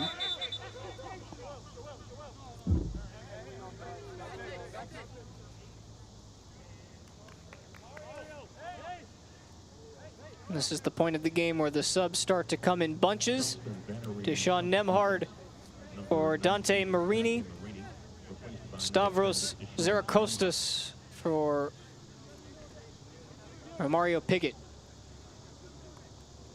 And number 8 for Mario Piggott, replaced by number 16, Stavros Zerakostas. And Piggott coming off really did well. The one playing that ball into Zico Lewis on the own goal for Charlotte, well, for the Battery, the Charlotte own goal. But Piggott was the one that received it at the top of the 18. Well-timed run for Zico Lewis, and he played a well-paced ball in. Got to be on your toes with these substitutions. They come at you hard and fast when you get 10 of them in a game. Nice ball out wide, finding Nemhard. He'll get his first touch.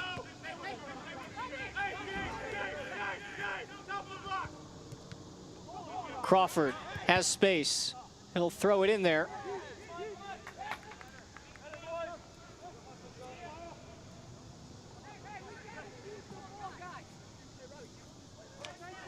Fans, don't miss a minute of action in 2020. Sign up today and get alerts all year long by following your club on ESPN.com.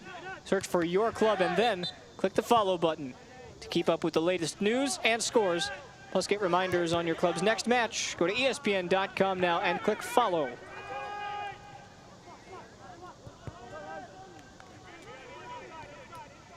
All 3 points are still very much up for grabs tonight. Stavros Zarakostas gets into the box.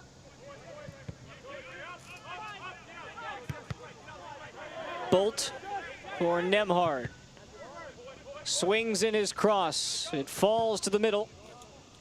Eto gets it out.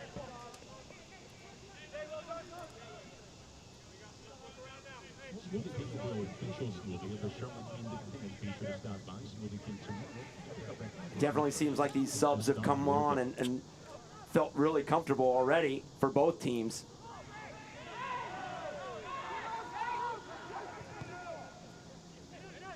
Both of the goals in this one coming in the first half about 3 minutes apart. One of them at the hands of that man, or I should say the feet, Dane Kelly, who scores against his former side, Charleston. Kelly had over 100 appearances between 2011 and 2015 for these batteries, scored 42 goals with them.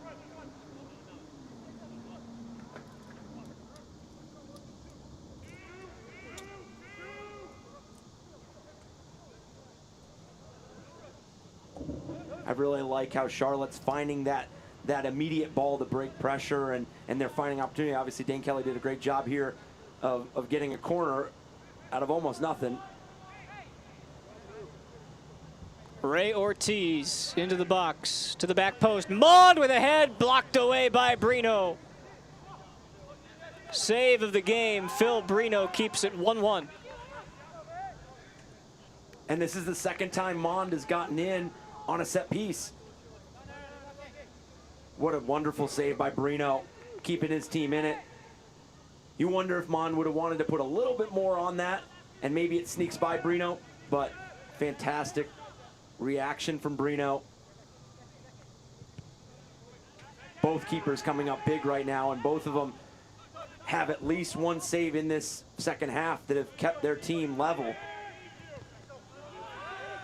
And depending on how this game ends, those might be saves that you look back at to really determine, you know, who got the points in this game.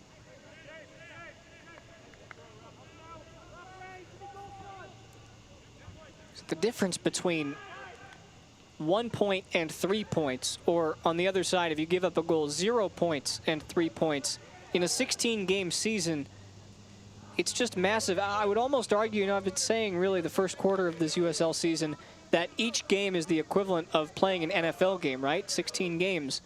But it's almost, it feels like it's more than that, because in the NFL, when you get a win, you get one win. But here, it's 3 points. It is, and when we discuss the format with the coaches, Daly, he'll put it on target, or rather on an effort on towards the target, I should say, and it's out for a corner. It's something that it seems like with the format of the season, it's something that it seems like you had to go in, you know, commit to a plan, stick to your plan, whether it's Charleston Battery really kind of relying on everybody and different players throughout each game, and then obviously Charlotte trying to get, you know, that 11 to really mesh and get a rhythm together.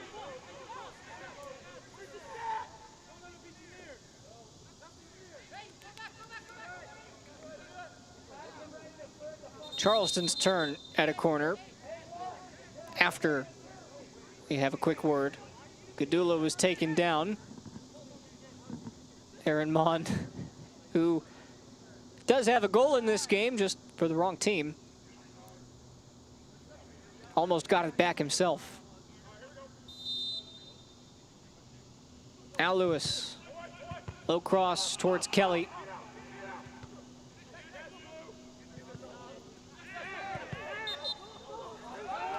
feel like we're starting to get a little sense of nervous energy from both sides, just because, as we mentioned, that next goal could be the game winner. And you're getting to that point where, you know, you really want to make sure you tidy up some of the things, whether it's in the back and playing a good ball out of the back and not giving, you know, a team an opportunity on transition. But you're really seeing them focus on those set pieces and really focus on some of the, you know, those details to really see this out.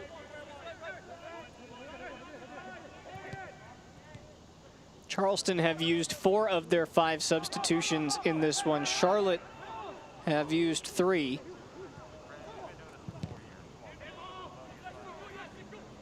Flicked forward.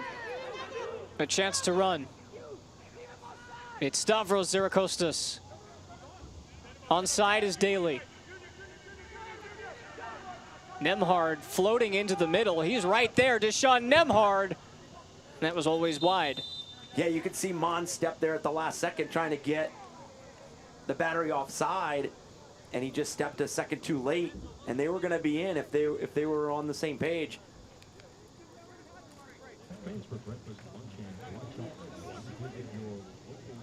Time for some H2O. You go back to those 2 subs that Charlotte still has. You wonder if Mike Jeffries is going to wait until the 80th minute to get those on and really make an impact here in those final 10 minutes. And you know, now with these hydration breaks and the within the run of play and the stoppage of play, you're always going to run into 3, you know, 4 minutes, you know, of extra time. So, you know, you get a sub in, you get 2 subs in here in the 80th minute, you're really still looking at another 15 minutes left to play. We are into the meat and potatoes of the USL season. 8 games to be played on Wednesday, including Charlotte, who host Birmingham. A lot of action. You see this is mostly Eastern Conference action. A lot of games going on right now, as well as it stands. It's 1-0 Louisville City over Indy 11 in the 30th minute. Halftime between Birmingham and Atlanta, and the Legion have a 1-0 lead. Pittsburgh Riverhounds 3-0 in the 68th minute on Red Bulls 2. And later tonight, we've got 6 more games that haven't even started yet. So we know you're watching us on ESPN Plus, so you've got access. Phoenix Rising and New Mexico, 2 giants so far this season in the West. Landon Donovan's San Diego Loyal take on Las Vegas Lights for the 3rd time already this year. That midweek matchup with Charlotte and Birmingham again, it's going to be intriguing to see if Charlotte can make a couple adjustments or you know, finish some of those early chances they had to get points against the Legion. Look at Martinez. Couldn't do anything with it. Just makes it look easy, though. Then he ties his shoe. Bolt needs help. Kept in play. Badala. Ortiz went down. Charleston will run. Options to his left and right, and Kelly couldn't pick out the right one. That was Zerakostas.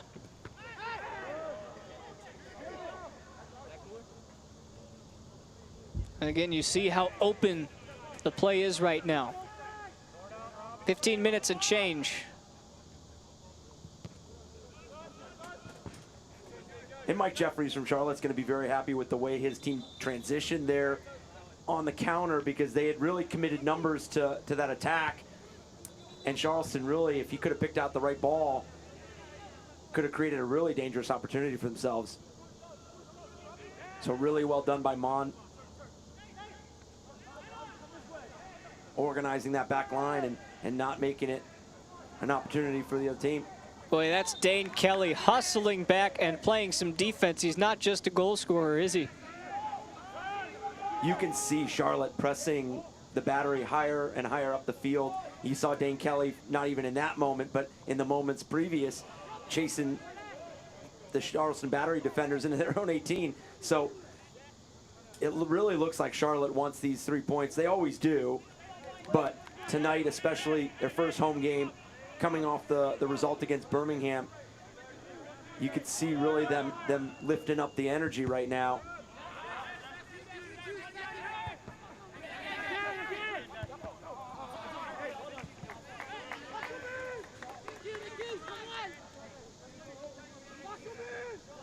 The USL's elite pre-professional platform, the USL Academy, allows clubs across the USL to build a pathway to pro soccer by bringing together top local youth, talent, and following the success of the first Academy Cup events. Clubs can now apply to participate in the USL Academy League, kicking off in spring 2021. For more information, visit usl-academy.com or search hashtag USL Academy on social media.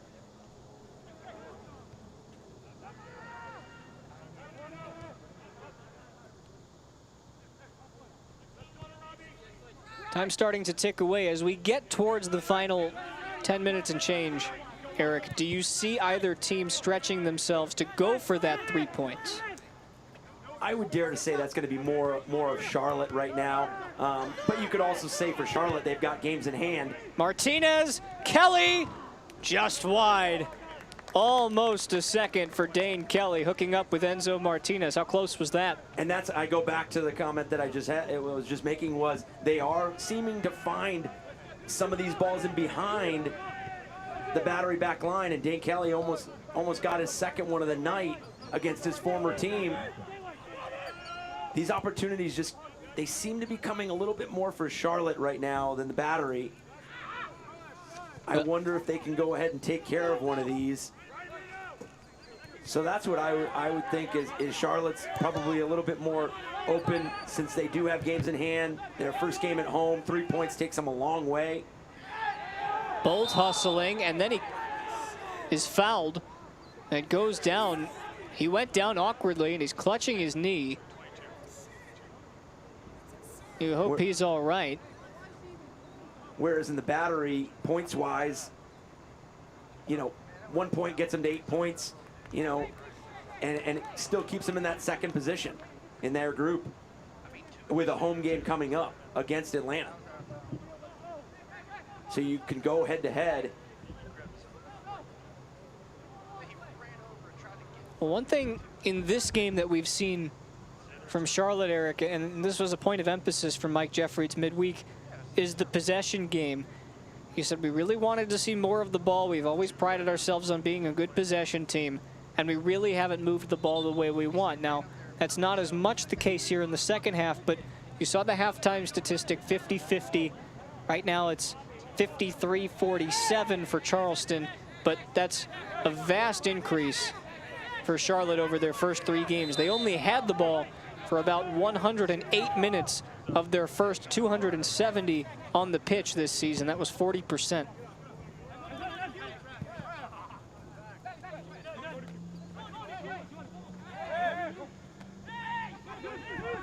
And although their possession numbers haven't been really what they might want here in the second half, Mike Jeffries has got to be happy with the defensive shape and the rhythm they've gotten off the ball, both in transition and possession. You know, when they let the Charleston Battery knock the ball around along the back line, they really tuck in, they get into shape, and then you saw it early on, those counterattacks and those transitional moments for the Battery. That back line for Charlotte's done a good job of slowing them down. No chance for Kelly that time. I just think in a moment like that where you did have a good spell of possession in the final third, can you get 1 or 2 more numbers in the box than just Dane Kelly? Obviously, he's a special goal scorer, and you know, he'll do a lot of damage by himself.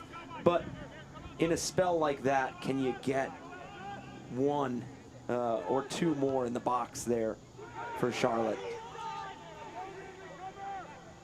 And that's the question that we're posing is, at some point, do you consider bringing bodies forward?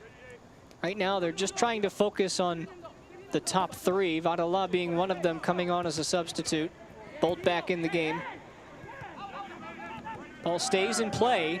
Here comes Enzo Martinez. Martinez has been playing, you almost want to say that Leo Messi role a little bit today. Their Champions League game earlier today. He sits back, he's trying to make those passes over the top, and he chooses his spots when he wants to go forward. He has, and that's why, you know, going back to the numbers in the attack, you just wish there was a few more runners there, because Dane Kelly's going to occupy attention regardless of what run or you know, if he's just standing in the middle. You know, obviously he's been very active tonight, but Dane Kelly's going to attract a lot of attention. So can some of these other runners, you know, open up for Enzo Martinez? Just under 7 minutes plus stoppage time to find out.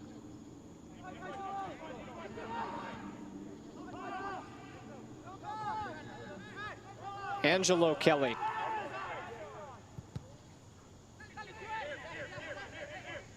Great switch of play for Bolt, with Johnson hounding him. Crawford sets it up on his left foot. Good cross in, headed clear by Roberts. Atkinson with the secondary clearance for Kelly. Dane Kelly's on the run. Gets around somehow Van Schaik. It's Dane Kelly. He's held. That could be red. Clear goal scoring opportunity indeed. Red card. Now you just wonder on where it was on the field. Was it right outside the box or was it in? It's a red card that could perhaps save the 3 points. Renico Clark is the guilty party. Let's take another look. Is this a denial of an obvious goal scoring opportunity? I believe it is, because I think if Kelly gets this last touch right here, he's in. I just wonder if Clark really had to go for Kelly there, because he was getting decent coverage. Brino seemed to have, you know, be coming off his line. I don't know if that was a risk that Clark needed to take. Obviously, seeing as the play developed, he felt it was. It's the 12th red card in the USL this season, the second for Charleston after Jared Van Schaik picked one up last week. But fortunately for Charleston, there is life here. It's not a penalty. It's a free kick from just outside the box, albeit in a dangerous position. And they don't have that much time left to see out this game with 10 men. You're absolutely right. And as much as you hate to lose Clark to a red card, you're still level 1-1 with, like you said, not much time to play after this. Enzo Martinez. And all in all, despite losing a man, that sequence right there is a win for Charleston. Agreed. Because Dane Kelly probably puts that away. Yeah, and he'd done such great work to take on both defenders and turn them around. It's just unfortunate for Charlotte that he couldn't really continue his run because of the Clark foul. But you're absolutely right. I think the battery get off, unfortunately losing a player, but not being down a goal here late. Now Daly commits what looks to be a semi-egregious foul. Eto back to his feet. No cautions. Play on. I wouldn't be surprised if Dane Kelly found a game winner here, just because of he is really recognizing moments and space really well. Even though he's left as the solo attacker a lot of the time. Here comes Martinez. Where is Dane Kelly on the pitch? Look up.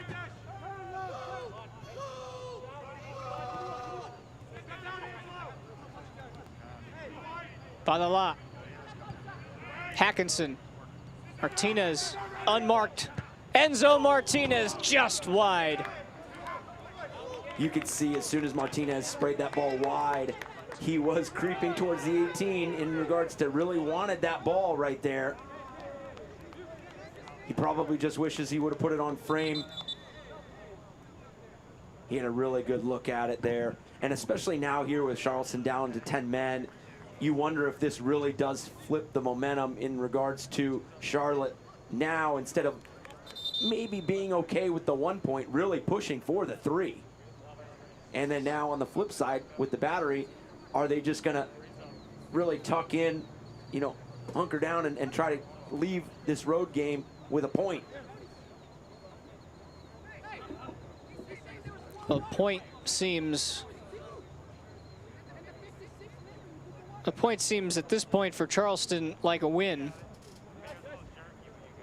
But if you're Charlotte, and we've seen this in the USL this season, just because you've got that extra man does not mean that you're not vulnerable to that counterattack. We saw Miami in Atlanta, who were up a man, lose that game 4-3.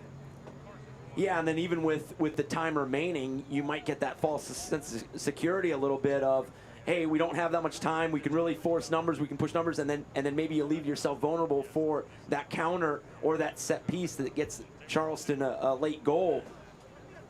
Well, speaking of late goals, Mauro Cicero, he was able to do that on Wednesday night in Atlanta. Angelo Kelly is done for the night. Cicero, the goal scorer against Atlanta in the 94th minute, comes on. Could he perhaps provide a spark at the end of this one? We've played this entire second half 1-1. Just an unbelievable moment for Cicero against Atlanta United 2, getting that late equalizer in stoppage time.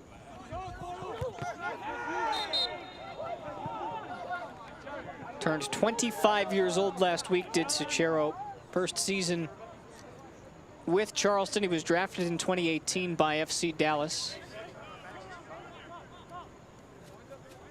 And these are the moments that Charleston's really going to take advantage of the ball. Just stopping, slowing play down with set pieces.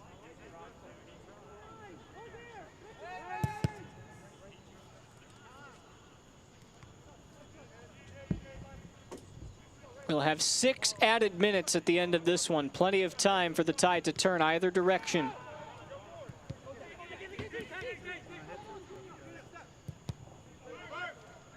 That effort from Lewis, and just not accurate tonight. Lewis has had several opportunities.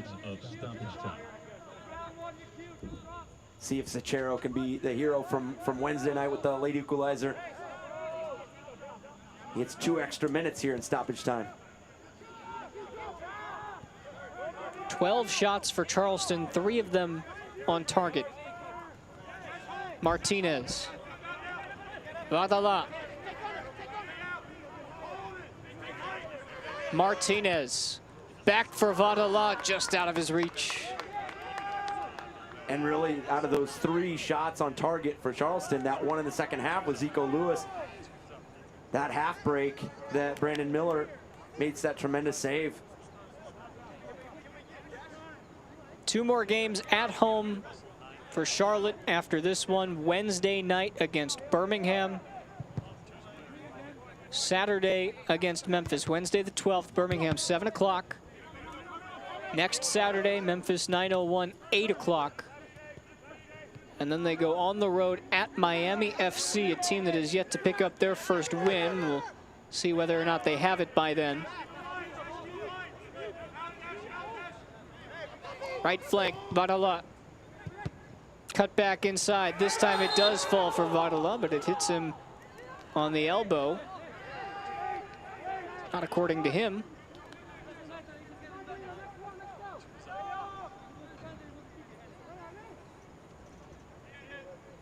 Meanwhile, for Charleston, after this one, they go home. A bit of a revenge game. Atlanta United 2 next Saturday. And then a week from Wednesday at North Carolina FC.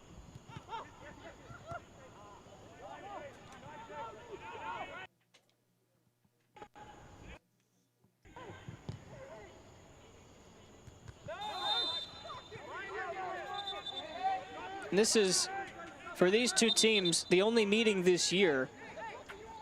Again, Charlotte have had to wait since April of 2016, since they've last picked up a win against Charleston. Do they have a winner in the final 3 minutes? Could it be Enzo Martinez?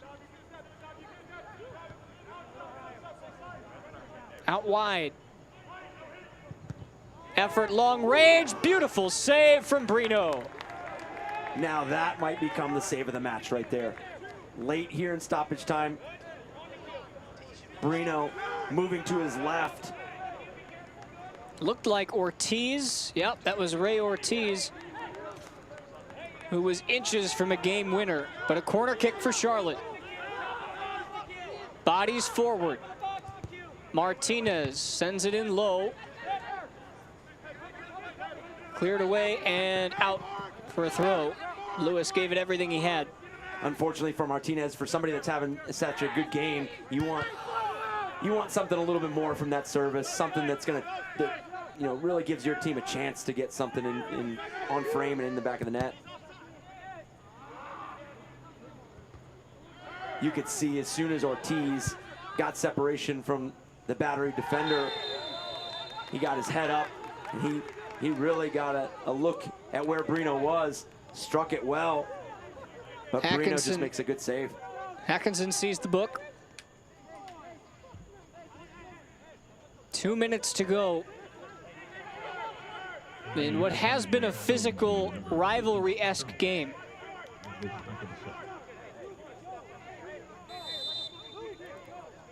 This is a chance for Charleston to send something in with 10 men.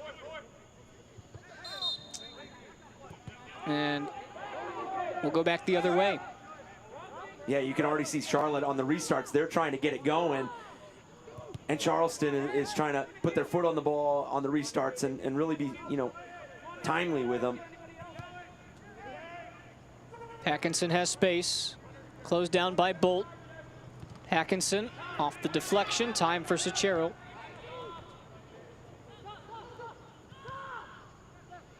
Is there a late winner in this one? What a turn that is. It's Nick Q. Daly. Daly still going. Lays it off. Here's Lewis. Back for Robbie Crawford. They just can't get a shot away. Not enough bodies. What a touch by Nick Q. Daly to get into space there. Here we come on the other side. Final minute. Final chance for a winner. Fell for Kelly. Charlotte pushes forward. See if they push to get one last chance in here, get numbers in. Martinez, low ball in.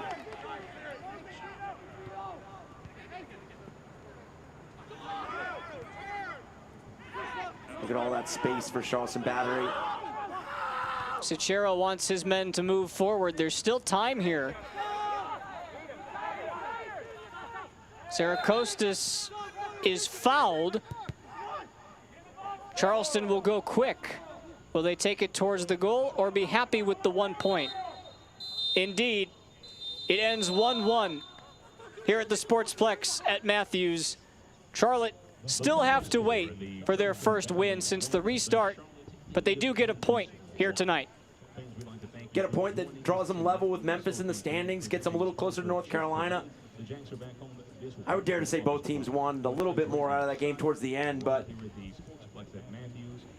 Dane Kelly is our Great Clips man of the match with his superb individual effort.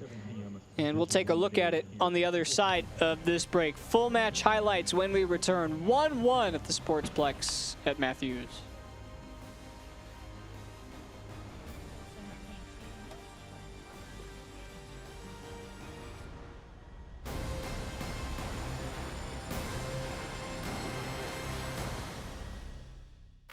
No matter where this summer takes you, you'll save on quality fuel getting there with 2 times the fuel points from Harris Teeter. Right now through September 1st, for every $1 you spend with your Vic card, you get 2 fuel points. Plus, for every qualified prescription or vaccine you get at our pharmacy, you get 100 fuel points. That's 2 times the fuel points. Save up to $1 per gallon on quality fuel at Harris Teeter Fuel Centers or participating BP stations all summer long with Harris Teeter Fuel Points.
Well, we want to thank Chick-fil-A and the Charlotte Region's operators for presenting tonight's match. 1-1 our final. Spencer Siegel, Eric Dobransky with you. And in this one, it was certainly back and forth, and it had its moments, but neither side could come up with the late winner. We'll take a look at our save of the game presented by Pepsi. And it's Zico Lewis's opportunity, Brandon Miller's effort. And this is early in the second half, so if Zico Lewis finds the back of the net, such a big save by Brandon Miller. It really shifts momentum. All right, let's take a look at how this one played out from start to finish. First game at home for Charlotte, third game since the restart, and the first goal at home for Charlotte. Dane Kelly makes a magnificent individual effort for one of the greatest individuals in the USL. Yeah, you can see Dane Kelly find space in behind, and the finish is just class, finding that side netting. Beating Brino to his left. 3 minutes later, or we'll call it 4, I guess, it was a run down the side that you see there, Gebhardt tried to shepherd it out of play. Gadula kept it alive. It ends up being an own goal by Mond off of Lewis's deflection. And really unfortunate for Charlotte, just because they really did a good job tonight of defending their defensive third and getting good support numbers, and just Mond very unlucky that it comes right off of him. 64th minute here. Roberts, Kelly, so close to 2-1. And Mond almost getting a goal of his own for his team tonight, almost finding the back of the net off that set piece. I beg your pardon, you're right, Mond. And then here, later in the game, another header. Here's Mond. That was the opportunity that turned out to be one of the saves of the game. We had Brandon Miller's actual save of the game, but 2 on Charlotte's side from Phil Brino. This is the first of the 2.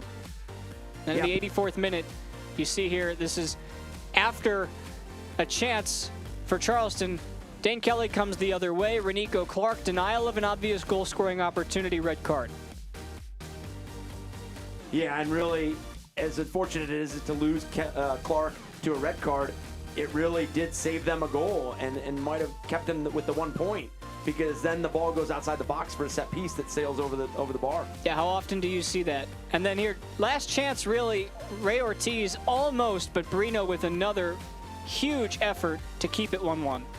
And Brino finishes up his night with a quality save going across his body. Ortiz, as soon as he got his head up, knew he was taking a shot. Final statistics. Take a look. The possession game a little bit more even. Look how many shots we saw in this game. It really wasn't without its entertainment tonight, Eric. It was. Again, for Charlotte, just committing those numbers to the final third is something that, maybe head coach Mike Jeffries wants to see, in their next matchup. And Charleston really picking out those moments and really, doing a great job in possession. Well, plenty of other action in the USL tonight. You've got Phoenix Rising and New Mexico. That's at 10:30. Austin and Rio Grande Valley starting now. Halftime between Tulsa and St. Louis. It's all over the place. It's USL all Saturday night long. Final here, though, from Charleston for Eric Dobransky. Spencer Siegel signing off. Thanks for joining us on ESPN+. Good night, everyone.